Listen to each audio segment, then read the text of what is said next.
মাত্র 1 পিস মাংস নিয়েছি আর এটা দিয়ে একটা রেসিপি করব যেটা দিয়ে 5 থেকে 6 জন মানুষ খেতে পারবেন। চলুন তাহলে দেখা যাক। সুপ্রিয় দর্শক, আসসালামু আলাইকুম, সবাইকে ওয়েলকাম। এখানে আমি প্রথমে দেখেন এরকম ছোট ছোট করে 3 পিস মাংস নিয়েছি আর এই 3 পিস মাংস এখন ভালো করে পাটায় থেতলে নিব, মানে যতটুকু সম্ভব ছোট ছোট করে দানা দানা করে থেতলে নিতে হবে। দেখেন আমি এইভাবে করে থেতলে নিয়েছি আর এটা আমি দেখালাম না, দেখাতে গেলে ভিডিও কিন্তু বড় হয়ে যাবে, যার জন্য এটা তো সবাই পারবেন, তাই না।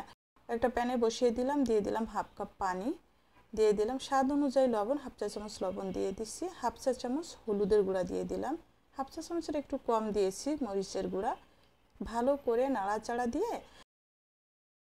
মাংসটা যেন দলা পেকে না থাকে, এভাবে ভালো করে নাড়াচাড়া দিয়ে মিশিয়ে নিতে হবে। এই পর্যায়ে চলে আসার পরে আবার একটু নাড়াচাড়া দিয়ে দিলাম।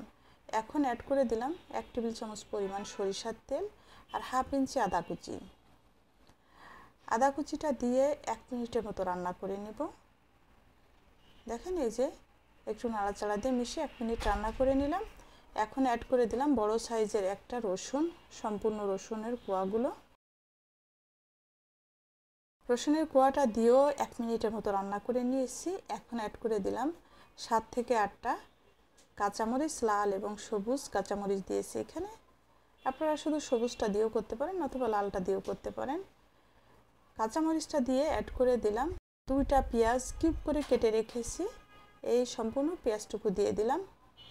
ভালো করে মিশিয়ে ঢাকনা দিয়ে ঢেকে রান্না করে নেব একদম লো মিডিয়াম হিটে 3 থেকে 4 মিনিট। ঢাকনাটা তুলে আবার একটু নাড়াচাড়া দিয়ে আবারও ঢাকনা দিয়ে ঢেকে দিলাম।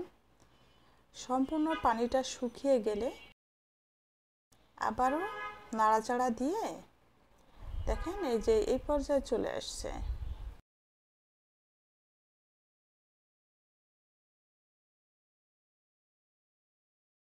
প্যানটাতে দেখেন এই যেভাবে করে ছড়িয়ে দিয়েছি। এখন ঢাকনা দিয়ে ঢেকে আরও 2-3 মিনিট রান্না করে নিলাম। রসুন, আদা সব কিছু খুব ভালোভাবে সিদ্ধ হয়ে গেছে।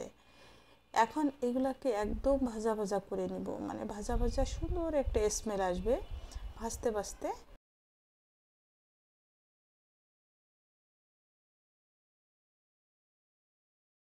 দেখেন হয়ে আসছে। এখন যখন মানে হয়ে আসবে না, তখন প্যানের গায়ে লেগে যাবে। এই পর্যায়ে নামিয়ে নিলাম। আমি এগুলোকে এখন পাটায় বেটে নিব।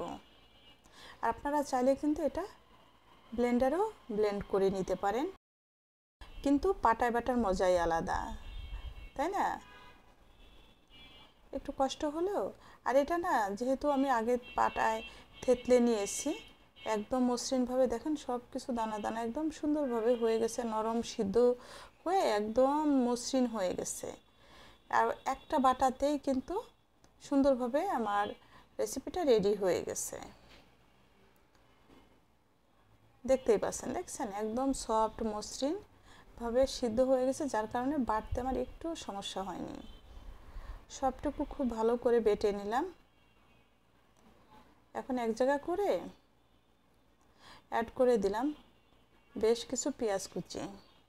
এখানে আমি 3টা দেশি পেঁয়াজ নিয়েছি, একটু ঝুরি করে কেটে নিয়েছি। দিয়ে দিলাম হাফ চা চামচের একটু কম লবণ আর 1 টেবিল চামচ সরিষার তেল।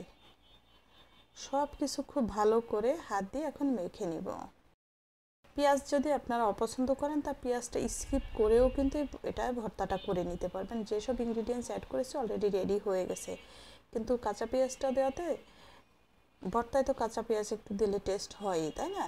আর সাথে দেখতেও অনেক সুন্দর হয়েছে। একটু সার্ভ করে খেয়ে দেখিয়ে দিই, দেখেন কেমন হয়েছে। এখন আপনারা বলেন, যেখানে যে ভর্তাটা তৈরি করলাম মাত্র 3 টুকরো মাংস দিয়ে 5 থেকে 6 জন মানুষ অনায়াসে খেতে পারবেন। একটু ডাল রান্না করবেন, এরকম একটা ভর্তা করবেন, আর কোনো কিছু লাগবে না। এইটা দিয়েই কিন্তু বাচ্চারা এবং ছোট বড় সবাই খুব মজা করে খাবে। অসম্ভব মজা হয়েছে। অবশ্যই বাসায় ট্রাই করবেন, যার জন্য শেয়ার করে রেখে দেবেন আপনার টাইমলাইনে। যারা নতুন আমার পেজটা ফলো করবেন, কেমন হলো কমেন্টস করে জানাবেন, একটা লাইক দিতে ভুলবেন না। সবাই ভালো থাকবেন, সাথে থাকবেন। সবাইকে অসংখ্য ধন্যবাদ সাথে থেকে দেখার জন্য। আল্লাহ হাফেজ।